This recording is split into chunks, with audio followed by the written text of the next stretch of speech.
20ویں صدی کے آغاز کے وقت جسے ہم پورا کہتے ہیں مڈل ایسٹ، بلکہ صرف مڈل ایسٹ نہیں، پورا شمالی افریقہ سلطنت عثمانیہ کا حصہ تھا، خلافت عثمانیہ۔ لیبیا، الجزائر، مصر، پورا حجاز، یمن، پورا عراق، شام، اور یہ شام ہی کے حصے ہیں در حقیقت، اردن اور لبنان، یہ سب یہ شام عرب، عراق عرب، یہ پورا علاقہ خلافت عثمانیہ یہ اس کا حصہ تھا۔ پہلی جنگ عظیم میں انگریزوں نے عربوں کو بغاوت پر آمادہ کیا، غداری پر آمادہ کیا، انہوں نے خلافت عثمانیہ کے خلاف بغاوت کی، بیج بوئے ان کے دلوں کے اندر نفرت کے، ابھارا انہیں کہ تم ترکوں کے غلام کیوں ہو، تمہیں خود حاکم ہونا چاہیے، تم کھڑے ہو جاؤ، ہم مدد کریں گے، تم بغاوت کرو، تم ان ترکوں کے خلاف ہماری مدد کرو، ہم تمہیں آزاد کر دیں گے، تم اپنے پاؤں پر خود کھڑے ہو جانا۔ یہ بہت ہی ہمارے لیے دردناک المیہ ہے اس پہلی جنگ عظیم کا۔ کرنل لارنس جیسا شخص، برطانوی استعمار، اور اس کے نتیجے میں عربوں نے بغاوت کی۔ اور اس قدر دردناک بات آپ کو بتا رہا ہوں، میں پہلی مرتبہ جب سن 62 میں حج کے لیے گیا مدینہ منورہ میں، ابھی وہ ریل کے انجن کھڑے ہوئے تھے۔ یہ ترکی کے زمانے میں، سلطنت عثمانیہ کے زمانے میں بغداد سے مدینے تک ریلوے لائن تھی۔ یہ پورا ایک عالم سلطنت عثمانیہ، صرف سلطنت نہیں، خلافت عثمانیہ، پوری ٹرینیں جو ہے ترکوں کی اڑائی گئی، ہزاروں ترکوں کو شہید کیا گیا، یہاں تک کہ صحن حرم میں شہید کیے گئے سینکڑوں ترک۔ یہ جرم تھوڑے نہیں ہے، معمولی نہیں ہے۔ آج جس کی سزا مل رہی ہے، معلوم ہونا چاہیے کہ وہ جرائم کون کون سے تھے۔ اب بھی جو لوگ گئے ہیں انہوں نے دیکھا ہوگا، ترکی کا قلعہ موجود ہے اوپر پہاڑی کے اوپر، حرم کا جو سب سے بڑا دروازہ ہے باب ملک عبدالعزیز، اس کے سامنے ایک لائبریری ہوتی تھی، اب تو غالباً وہ بھی گرا دی گئی ہے، اس کے پیچھے پہاڑی پر ترکوں کا قلعہ ہے پرانا، اس پر توپیں موجود تھیں۔ جب بغاوت ہوئی ہے، جو حرم میں آئے ہوئے تھے ترک فوجی، ظاہر بات ہے نہتے، وہ تو نماز پڑھنے آئے ہوئے تھے، ان کو وہاں ذبح کیا گیا ہے، اور ترکوں نے اپنی توپیں استعمال نہیں کی کہ کہیں بیت اللہ کو کوئی گدن نہ پہنچ جائے۔ بہرحال یہ غداری ہوئی ہے پہلی جنگ عظیم کے دوران، اور نہ صرف ترکوں پہ عربوں نے کی ہے۔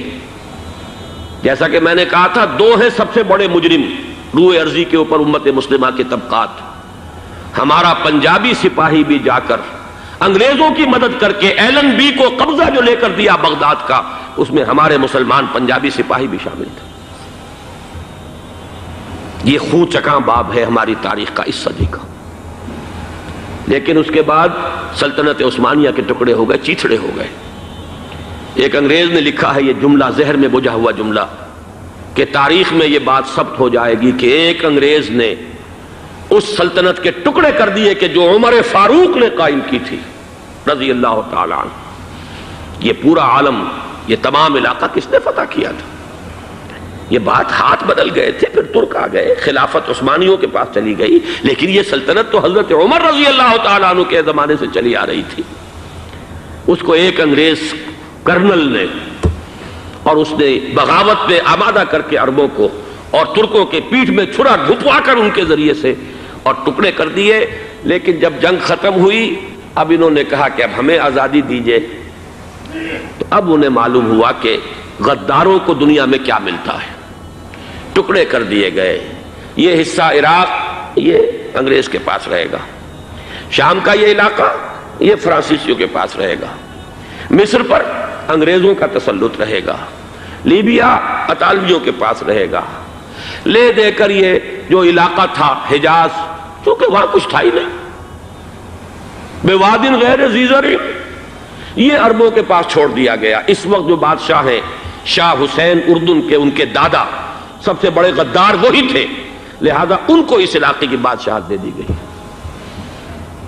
اس کے بعد نجد سے ایک تحریک اٹھی ہے، وہ سعودی جو خاندان ہے وہ نجد سے اٹھا ہے۔ نجد میں اس وقت کچھ بھی نہیں تھا، وہ تو صرف ریت کے تودے تھے اور کچھ بھی نہیں، لہذا ادھر کسی استعماری قوت کو دیکھنے کی ضرورت ہی نہیں تھی۔ وہ تو بعد میں تیل برآمد ہوا اور اس کی حیثیت ہو گئی، اور یہ امارات کا علاقہ جو ہے اس کی دنیا میں اب گویا کہ یوں سمجھیے کہ جو سب سے زیادہ اہم علاقے ہو سکتے ہیں روئے ارضی کے نقشے پر، ان میں سے ایک وہ ہو گیا. لیکن یہ اس وقت کی بات میں کر رہا ہوں، کوئی حیثیت نہیں تھی، لہذا اس کو چھوڑ دیا گیا. یہ ہے تاریخی پس منظر، یہ لکیریں جو کھینچی گئی ہیں.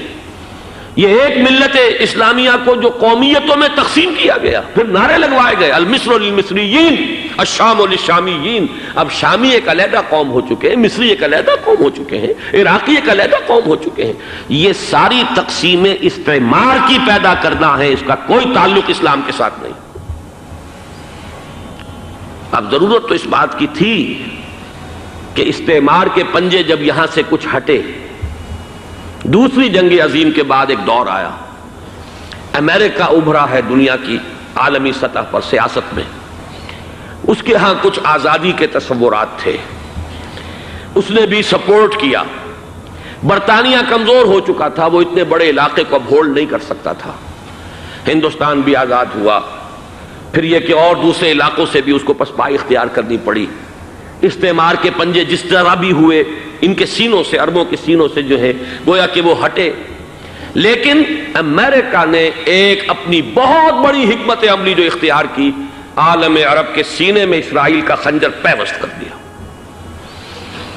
تاکہ یہ کبھی آزاد نہ ہو جائیں، ہمارے انگوٹھے تلے رہے، ہماری پالیسی گورن کرے. یہ استعمار کا دوسری جنگ عظیم کے بعد جہاں برطانوی استعمار، فرانسیسی استعمار رفتہ رفتہ یہ ہٹنے شروع ہوئے. صدر ناصر نے انگریزوں کو اٹھا کر پھینکا میڈیٹرینین میں اور دوسرے جگہوں سے. الجزائر نے آزادی حاصل کی فرانس سے، اطالویوں سے جو ہے لیبیا والوں نے آزادی حاصل کی. یہ ہو گیا، لیکن ایک خنجر پیوست کر دیا گیا اسرائیل کا سینہ عرب. اس صورتحال میں ظاہر بات ہے کہ ایک تو بڑی آئیڈیل پوزیشن تھی کہ پورا عالم اسلام متحد ہو، لیکن وہ تو بہت دور کا خواب معلوم ہوتا ہے. علامہ اقبال سے بڑا کوئی نقیب نہیں ہے ملت اسلامی کی وحدت کا. ایک ہو مسلم حرم کی پاسبانی کے لیے، نیل کے ساحل سے لے کر تا بخا کے کاشغر. لیکن انہیں بھی اپنے لیکچرز میں کہنا پڑا کہ اس وقت جو صورتحال ہے، پورے عالم اسلام کی ایک وحدت بن جانا تو تقریباً ناممکن نظر آ رہا ہے. اگر کسی طرح ایک common wealth of Muslim nations وجود میں آ جائے تو بھی بڑی کامیابی ہوگی. لیکن اس سے بھی پہلے یہ تو زیادہ آسان تھا کہ عالم عرب ایک وحدت کی شکل اختیار کر لے. یہ تو ایک قوم ہے، اکثر و بیشتر ایک نسل یا زیادہ دو نسلیں کہہ دیجیے. شمالی افریقہ میں بربر نسل بھی ہے، باقی تو سب عرب ہے. یہ پورا عالم ایک نسل، ایک زبان، پورے اتنے رقبے کے اوپر بولے جانے والی ایک زبان، یہ تو ایک ہو جائے. افسوس یہ ہے کہ اس کا ایک ہو جانا، ایک شخصیت ابھری تھی جو مذہبی مزاج کی شخصیت تھی، جو دینی مزاج کی حامل شخصیت تھی. اگر اس کی قیادت میں عالم عرب متحد ہو جاتا تو واقعتاً ایک بہت بڑا جو ہے مرحلہ وہ طے ہو جاتا پوری عالمی ملت اسلامیہ کی ایک وحدت اختیار کرنے کا. وہ شخصیت تھی شاہ فیصل شہید کی. اور اس لفظ کے ساتھ ہی آپ کے ذہن میں آ گیا ہوگا کیوں انہیں شہید کر دیا گیا، کس نے کیا کرایا، کہاں سے تعلیم حاصل کر کے آیا تھا وہ جس نے شہید کیا شاہ فیصل شہید کو. اس کی گردن پر کون سوار تھی، وہ یہودی لڑکی کے جس کے فوٹو بھی شائع ہوئے، ایک گردن پر اٹھائے کھڑا ہوا شہزادہ اپنی ایک یہودی دوست کو، لڑکی کو. اور وہی ہے کہ جس نے جا کر پستول سے شہید کیا ہے. جان میں اچھی طرح جان لیجئے، جیسے بارہا میں نے عرض کیا ہے کہ حضرت عمر کو شہید کرنے والا کہنے کو ابو لولو فیروز تھا، لیکن اس کے پیچھے پورا ایرانی نسل پرستی کا جو پورا پس منظر ہے، اسے تو ہر شخص جس کی ذرا بھی نگاہ جو ہے جو صرف منظر کو نہ دیکھ رہی ہو، پس منظر کو بھی دیکھنے والی ہو، وہ تو جان لے گی کہ ابو لولو فیروز ایک فرد کا نام نہیں تھا، وہ ایران کا انتقام تھا عالم عرب سے. بالکل اسی طریقے سے یہ امریکی استعمار کا ہتھ کنڈا تھا، اسے محسوس ہوا. شاہ فیصل مذہبی مزاج کا شخص یہ ابھر رہا ہے، اور یہ شاہ فیصل کی حکمت عملی کا ذرا آپ اندازہ کیجئے. لاہور میں سمٹ کانفرنس ہوئی، اس میں وہ آئے، سب سے ٹاورنگ پرسنالٹی پورے اس وقت عالم اسلام کے اندر شاہ فیصل کی تھی. اور وہ گویا کہ ایک بہت ہی جس کو کہا جائے کہ ایک بہت ایلڈرلی، ایک بزرگانہ ایک شخصیت جو ہے اور انہوں نے اپنے دولت کے دروازے، عرب میں وہ مشہور تھے کہ نہایت خسیس اور بخیل انسان ہے، اس لیے کہ وہاں وہ خرچ کرتے تھے حساب کتاب کے ساتھ، لیکن ان کے خزانے کھلے ہوئے تھے عالم اسلام کے لیے، ادھر بھی مدد ہے، ادھر بھی مدد ہے، ادھر بھی کام ہو رہا ہے، ادھر بھی کام ہو رہا ہے۔ پھر انہوں نے تیل کا ہتھیار استعمال کر کے ایک دفعہ امریکہ کو دن میں تارے دکھا دیے تھے، لہذا ان کا ہٹایا جانا سین سے یہ امریکی استعمار کے لیے لازم تھا۔